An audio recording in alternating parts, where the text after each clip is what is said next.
Le comité de crise de l'Union pour un mouvement populaire UMP face à la presse ce 22 octobre. La rencontre a mis au premier rang les événements postérieurs relatifs à la radiation temporaire du président de ce parti, Dean Elvis Talisson Okombi. Une radiation qui a donné lieu à la mise en place de ce comité de crise piloté par Jean-Valère Mbani, vice-président. Fort de cette décision notifiée par un huissier de justice, ce comité, selon Valère Mbani, a commencé à agir au nom du parti.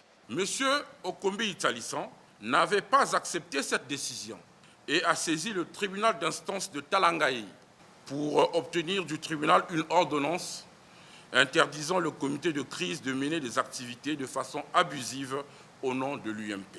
En réponse à cette ordonnance, le comité de crise a consulté les services d'un avocat qui a conduit le litige devant le tribunal de grande instance de Brazzaville.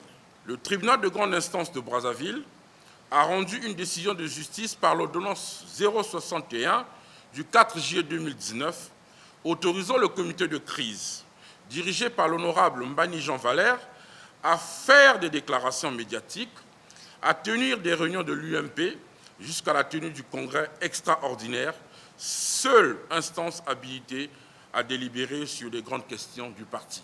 Cette ordonnance fut également transmise à M. Talisson Okombi par voie d'huissier et nous en avons l'accusé de réception. Selon les dernières informations en notre possession, l'avocat de M. Talisson Okombi a demandé une rétractation et l'affaire est toujours sur la table du juge.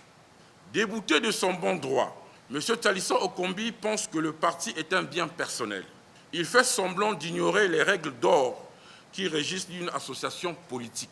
Certes, il a beaucoup donné pour ce parti, mais il n'a pas non plus le droit d'hypothéquer l'avenir politique de tous les membres du parti juste pour assouvir ses propres ambitions démesurées. Cet échange a également été l'occasion d'éclairer sur l'attribution des activités de ce comité de crise au ministre de l'Intérieur Raymond Zéphirin Boulou, taxé de manipulateur pour déstabiliser le député de Ngo. M. Talisson Okombi et ses partisans multiplient des déclarations par voie de presse ou via les réseaux sociaux, accusant le ministre de l'Intérieur d'être la personne qui manipule le comité de crise dans l'optique de ravir l'UMP ou de le fragiliser.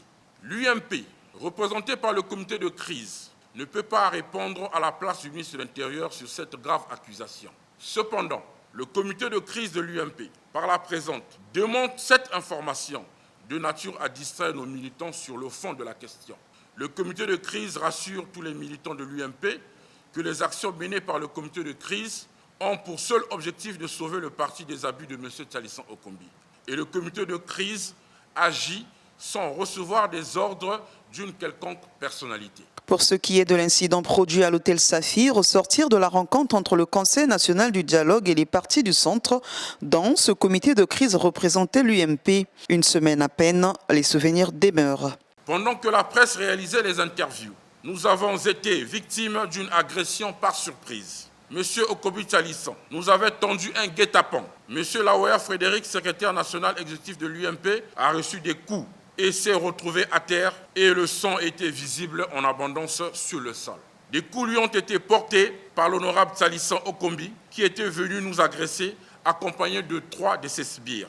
Il n'y a jamais eu de bagarre, comme nous l'avons lu ou écouté parfois. C'était une agression préméditée par M. Okombi Talisson.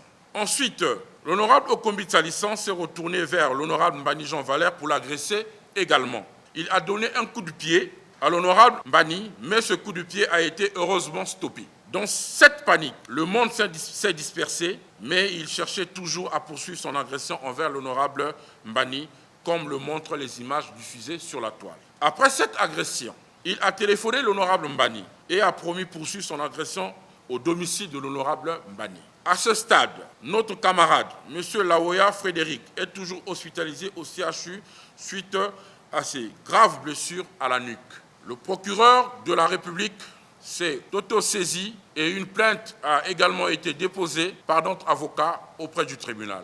Nous faisons confiance en la justice de notre pays afin que le droit soit dit. Autre volet de cette rencontre, les perspectives du parti d'ici fin 2019. Le comité de crise avait mis en place depuis le mois d'août de cette année 2 commissions préparatoires en vue de la tenue du congrès extraordinaire. En date du 14 octobre 2019, le comité de crise a fait une évaluation du travail des commissions préparatoires qui a été jugée suffisamment avancée. Par conséquent, un congrès extraordinaire est prévu d'ici décembre 2019 à Brazzaville. Il est entendu que le congrès extraordinaire du parti est inclusif. Je dis bien inclusif. Tous les membres de l'UMP, y compris M. Talisson, sont conviés. Ce congrès sera un moment important où chacun devra s'exprimer librement. Chaque cadre aura le choix de ses ambitions, où les visions concordantes s'uniront pour bâtir le futur.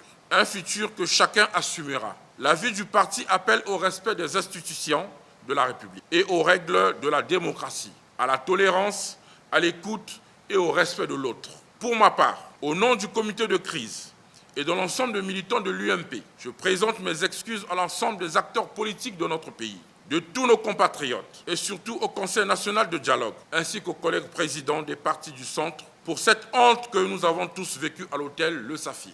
Nous avons pris un acte des messages de condamnation du Conseil national de dialogue, des partis du centre et de certains acteurs politiques de l'opposition. Ces actes de violence que nous condamnons également doivent nous servir de leçon pour l'avenir, afin que ceux-ci ne se répètent plus jamais, ni à l'UMP, ni dans une autre formation politique de notre pays. Eu égard de l'optimisme affiché par cette tendance de l'UMP d'agir en toute légalité et face à M. Dean Elvis Talisson Okombi qui jusqu'ici la considère comme usurpatrice, la justice et peut-être le ministre de l'Intérieur cité devrait au plus vite en découdre pour éviter que la tenue du prochain congrès fixé pour fin 2019 soit un autre théâtre d'altercation.